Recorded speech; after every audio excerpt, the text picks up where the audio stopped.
12장에 기록된 이 말씀을 통해서 하나님께서 주시는 은혜를 우리가 함께 나누기를 원합니다. 여러분, 누가복음 12장 말씀에는 이 제자들을 향한 교훈의 말씀들을 여러 가지 간략하게 기록을 하고 있습니다. 크게 세 가지 정도가 기록이 되어 있는데요. 이 복음을 전하는 제자들의 사명에 대해서, 또 재물에 대한 교훈, 그리고 종말에 대한 교훈, 이 세 가지를 말씀하고 있습니다. 먼저 이 제자들에게 말씀하시는 이 복음 전거에 대한 사명에 대해서 말씀을 합니다.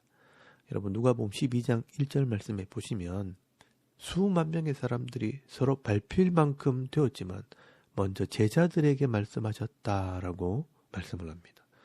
이 중간에도 보시면 이 제자들에게 말씀하시는 것이라고 말씀을 합니다. 예수님께서 이 제자들에게 이 바리새인들처럼 신앙생활 하지 말라고 말씀하시는 겁니다. 예수님께서 누가복음 11장 말씀에서 이 바리새인들의 외식적인 신앙과 교만에 대해서 책망을 했기 때문에 특별히 이 제자들에게도 이 말씀을 하십니다. 너희들은 바리새인의 누룩 곧 외식을 주의하라. 겉모습만 화려하게 종교생활하는 것처럼 외식하는 자들이 되지 말라고 말씀을 합니다. 그러면서 이 제자들이 해야 할 일이 뭐냐? 복음을 전가하는 일이라고 말씀을 합니다. 여러분, 2절에서 3절까지 말씀해 보시면 감추인 것이 드러나지 않을 것이 없고 어두운 데서 말한 것이 광명한 데서 들리고 골방에서 귀에 대고 말한 것이 지붕 위에서 전파된다라고 말씀을 합니다. 여러분, 이것은 복음을 말하는 것입니다. 죄인들을 구원하는 이 복음은 구약에서부터 하나님께서 계획하신 것이기 때문에 지금은 감추어져 있고 골방에서 이야기하지만 모든 사람이 다 듣게 되는 이 생명의 말씀이 될 것이라고 말씀하는 것입니다. 그리고 이 복음을 전하는 자들은 핍박을 피할 수가 없습니다. 그렇기 때문에 이 복음을 전할 때 몸만 죽이는 이 세상의 권세자들을 두려워하지 말고 내 영혼까지 멸하시고 지옥에 던져넣는 권세가 있는 하나님을 두려워하라고 말씀을 하는 것입니다. 왜냐하면 이 하나님의 일꾼들을 하나님께서 지켜주시기 때문입니다. 여러분, 하나님께서는요, 이 복음을 전하는 자들을 지켜주시는데 어떻게 지켜주시는가? 여러분, 6절 말씀에 보시면요, 시장에서 덤으로 팔려가는 참새 한 마리도 하나님께서 기억하신다라고 말씀을 합니다. 참새 2마리가 한 아사리온에 팔리는데 이 2아사리온이면 참새 4마리를 살 수 있습니다. 근데 이 2아사리온에 5마리를 준다는 것은 이 한 마리가 덤으로 주는 참새라는 것입니다. 근데 그 덤으로 주는 그 참새도 하나님께서 기억하신다라고 말씀을 합니다. 그리고 이 사람의 머리털까지도 다 세시는 분이 바로 하나님이라고 말씀을 합니다. 이런 하나님께서 복음을 전하는 자들을 다 기억하시고 다 지켜주시기 때문에 결국 두려워하지 말라라고 말씀하시는 것입니다. 그러니 8절 말씀에 사람들 앞에서 나를 시인하면 나도 하늘에서 그를 시인할 것이고 사람들 앞에서 두려워서 나를 부인하면 나도 부인하게 될 것이라고 말씀하시는 것입니다. 결국 이 복음을 전하는 일은 성령께서 역사하시는데 이 성령을 거역하면 방해하거나 회방하면 그 죄는 사하심을 받지 못하게 된다라고 말씀을 합니다. 그러니 이 복음을 전하다가 어떤 고난이 와도 염려할 것이 없는 것은 성령께서 너희를 가르치시기 때문이라고 말씀하고 있습니다. 그러므로 주의 일을 하는 사람들은요, 말씀에 대한 분명한 지식과 이 깨닫는 마음만 있다면 믿음으로 그 사명을 감당하면 되는 것입니다. 그렇게 할 때 하나님께서 기억하시고 성령을 통해 그 길을 인도하신다는 것입니다. 이 복음을 전하는 제자들은요, 이렇게 사명을 감당하라는 것입니다. 오늘 저와 여러분도 마찬가지입니다. 오늘 이 시대 내게 주신 사명이 있다면 이 생명의 말씀을 마음에 품고 믿음으로 순종하시길 바랍니다. 그렇게 할 때 성령께서 선한 길로 인도하시고 반드시 열매 맺게 하실 줄 믿습니다. 그리고 여러분 13절에서 34절까지 말씀에는요, 재물에 대한 교훈입니다. 세상에서 가장 큰 힘과 권력이 바로 재물, 이 만몬의 신이라는 것입니다. 이 재물 때문에 유혹을 받지 말라는 것입니다. 그리고 13절 말씀에 보시면 한 사람이 예수님께 나와 형에게 명하여 유산을 나와 나누게 하소서 하면서 재판을 요구하게 됩니다. 그때 예수님께서 누가 나를 너희의 재판장이나 물건 나누는 자로 세웠느냐라고 책망을 하십니다. 그리고 이 재물에 대한 위험성에 대해서 말씀하십니다. 여러분 15절 말씀에 보시면 그들에게 이르시되 삼가 모든 탐심을 물리치라. 사람의 생명이 그 소유에 넉넉한 데 있지 아니하니라 라고 말씀을 합니다. 여러분 이 재물 자체가 나쁘기보다는 내 마음속에 있는 이 재물에 대한 탐심, 이 욕심이 죄가 된다는 것입니다. 이 욕심이 재물을 가지려고 할 때 내 생명을 해치면서까지 가지려고 하기 때문에 문제가 된다는 것입니다. 그래서 16절 말씀에 한 부자에 대한 비유를 말씀하십니다. 한 부자가 소출이 많고 곡식이 많아 쌓아둘 곳이 없게 되었습니다. 이 모든 것이 사실은 하나님의 은혜요, 가난한 자를 섬기라고 주신 하나님의 사명과 복이라는 것입니다. 그런데 이 부자는요, 자기 욕심 때문에 자기 혼자 쓰려고 이것을 쌓아둘 창고를 만들게 됩니다. 여러분, 이 재물은요, 쌓아 놓으라고 주신 것이 아니라 나누고 섬기라고 주신 것입니다. 그런데 19절 말씀에 보시면 내가 내 영혼에게 이르되 영혼아 여러 해 쓸 물건을 많이 쌓아두었으니 평안히 쉬고 먹고 마시고 즐거워하자라고 말하게 됩니다. 그래서 20절 말씀에 하나님이 이 사람을 어리석은 자라고 말씀을 합니다. 어리석은 자여 오늘 밤에 네 영혼을 도로 찾으리니 그러면 네 준비한 것이 누구의 것이 되겠느냐라고 말씀하십니다. 그래서 21절 말씀에 자기를 위하여 재물을 쌓아두고 하나님께 대하여 부유하지 못한 자가 이와 같으니라 라고 말씀을 합니다. 여러분, 하나님께 부유하지 못하다는 말은 하나님에 대해서 전혀 알지 못한다는 말입니다. 하나님에 대한 지식이 없고 말씀에 대한 지식이 없으면 이런 어리석은 삶을 살게 된다는 겁니다. 내가 욕심으로 쓰려고 실컷 쌓아두었다가 악한 자들이 결국 이것을 빼앗아가게 되고요. 또 이 재물을 가진 사람이 또 똑같은 삶을 살게 되는 것이 바로 세상 사람들의 삶의 모습이라고 말씀하는 겁니다. 그래서 22절 말씀에 보시면 세상 속에 살아가면서 목숨을 위해 무엇을 먹을까, 무엇을 마실까 염려하지 말라고 말씀을 합니다. 목숨을 위해 먹을 것, 마실 것을 구하려면 재물이 있어야 되는데 이 많은 재물을 가지려고 애를 쓰고 염려하지 말라는 것입니다. 이미 하나님께서는 우리 각자에게 필요한 것들을 다 준비해 놓으셨다는 겁니다. 부모님들을 통해 받게 되는 사람도 있고 지혜와 능력을 주어서 공부를 잘하거나 좋은 기술을 가지고 좋은 직장을 얻고 사업을 하게 될 때 하나님께서 이 필요한 만큼 다 주신다는 것입니다. 그래서 24절 말씀에 까마귀를 생각해보라. 심지도 않고 거두지도 않고 골방도 없고 창고도 없는데 하나님께서 기르신다라고 말씀을 합니다. 27절 말씀에 백합화를 생각해보라. 실도 만들지 않고 짜지도 않는데 솔로몬의 영광으로도 입은 것이 이 꽃보다 훌륭하지 못하다라고 말씀을 합니다. 여러분, 까마귀도 이 백합화도 하나님께서 먹이시고 입히신다면 하물며 하나님의 형상을 따라 지은 우리 사람들은 얼마나 더 좋은 것으로 먹이시고 입히시겠는가 한번 생각해 보라는 것입니다.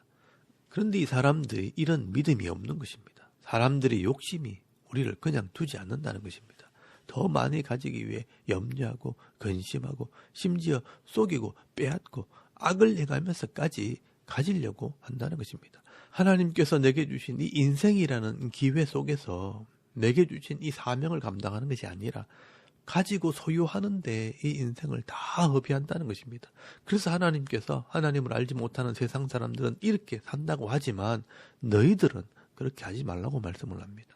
여러분 31절 말씀에 보시면 너희는 그의 나라를 구하라. 그리하면 이런 것들을 너희에게 더하시리라 라고 말씀하는 것입니다. 그래서 33절 말씀에 너희 소유를 팔아 구제하여서 낡아지지 않는 배낭을 만들어라. 하늘의 보물을 쌓아두라 라고 말씀합니다.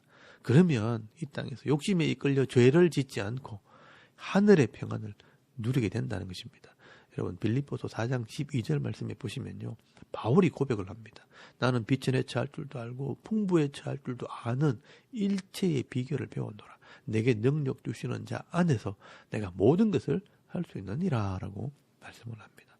그러므로 오늘 저와 여러분이 이런 죄의 욕심에 이끌려 이 땅에서 물질 때문에 염려하고 근심하며 살아가는 그런 인생이 아니라 하나님의 나라를 위해 나누며 섬기며 살아갈 때 부족함이 없는 이 풍성한 삶을 누리며 살아가는 그런 믿음 있는 성도들이 다 되실 수 있기를 바랍니다.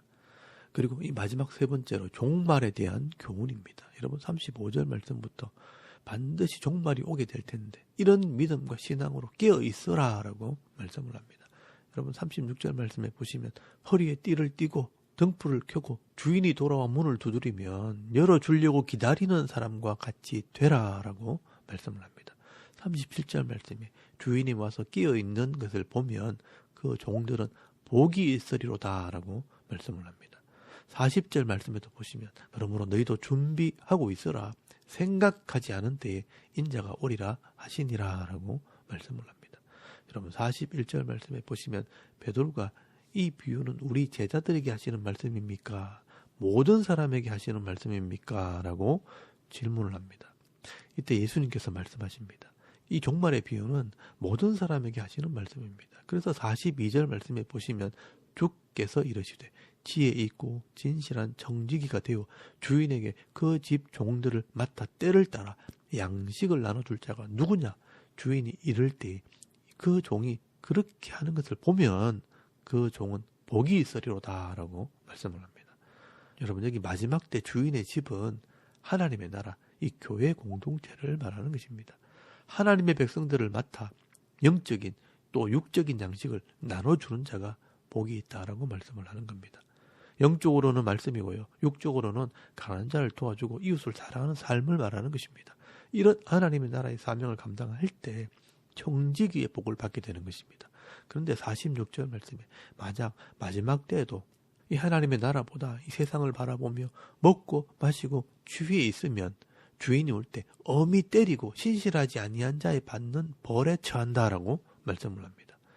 여러분 여기 신실하지 않는 자라는 말은 믿음이 없다라는 뜻입니다. 하나님에 대한 믿음, 이 말씀에 대한 믿음, 예수에 대한 믿음이 없으면 결국 심판을 받게 되는 것입니다.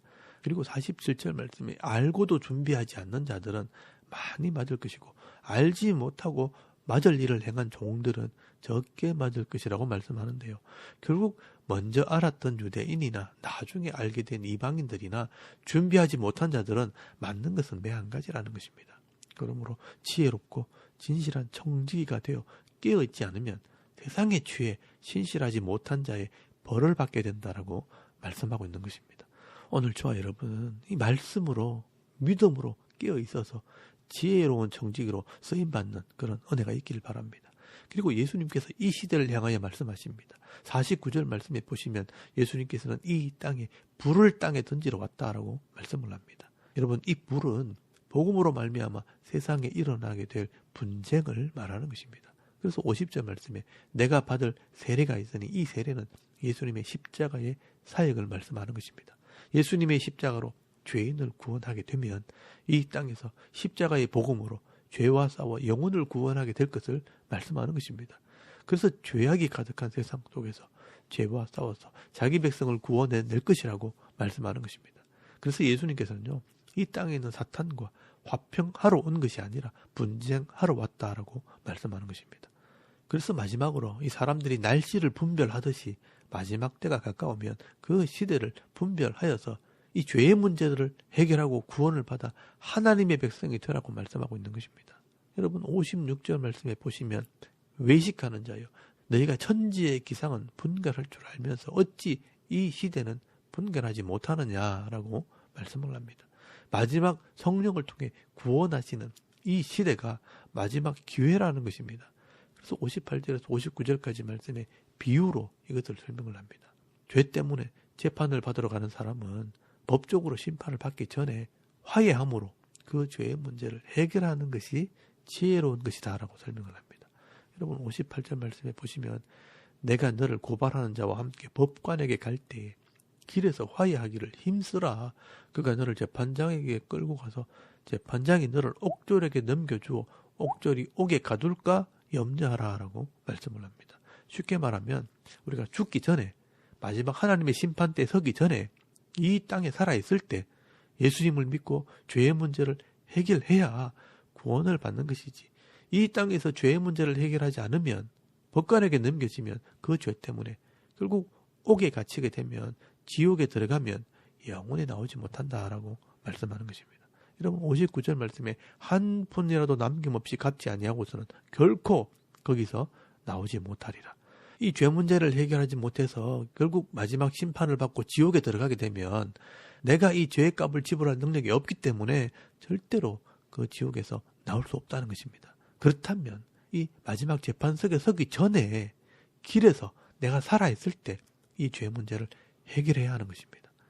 여러분, 나중에 누가복음 16장 말씀해 보시면요, 부자와 나사로의 이야기를 통해 이 이야기를 조금 더 구체적으로 설명을 하게 됩니다. 살아있을 때 모세와 선지자들에게 듣지 아니하면, 살아있을 때 이 교회에서 예수를 믿지 아니하면 구원을 받지 못한다는 것입니다. 여러분, 오늘 이 누가복음에 나오는 이 세 가지 큰 교훈을 잘 기억하시기 바랍니다. 우리에게는요, 복음을 전하는 사명이 있습니다. 이 복음을 전하려고 할 때 참새 한 마리도 지키시는 그 하나님께서 성령을 통해 우리를 지키실 것이라고 약속하셨습니다. 또 이 땅에 있는 동안에 재물 때문에 근심하지 말고 하나님 나라를 위해 기도하고 힘쓰라고 말씀을 합니다. 그렇게 할 때 신실한 정직의 복을 받게 되는 것입니다. 마지막으로 마지막 심판이 오기 전에 이 말씀을 가지고 깨어 있으라고 말씀을 합니다. 살아있을 때, 기회가 있을 때 예수를 믿고 이 복을 받아 누리는 자가 지혜로운 사람이라고 말씀하는 것입니다. 여러분, 오늘도 이 땅에 여러 가지 복잡하고 어렵고 힘든 상황들이 생긴다 할지라도 흔들리지 마시고요. 내게 주신 이 가정과 직장에서 성실하게 이 사명을 감당하시다가 하나님께서 주시는 이 위로와 기쁨과 이 평안을 누리며 살아가는 저와 여러분의 이런 영적인 삶의 모습이 되실 수 있기를 주의 이름으로 축원합니다. 아멘. 우리 잠깐 기도드리겠습니다. 오늘도 변함없이 내게 주신 삶을 성실하게 살게 하옵소서. 또 이 나라의 민족과 또 이 나라의 지도자를 위해서 여러분 기도해 주시고, 또 섬기는 교회와 성도들을 위해 중보기도 하시고, 개인의 기도 제목을 따라 기도하고 오늘 하루 삶을 또 시작할 수 있기를 바랍니다. 다 같이 우리 하나님께 한번 기도드리겠습니다. 살아계신 하나님, 은혜를 참 감사합니다. 오늘 이 아침 우리가 하나님을 예배하게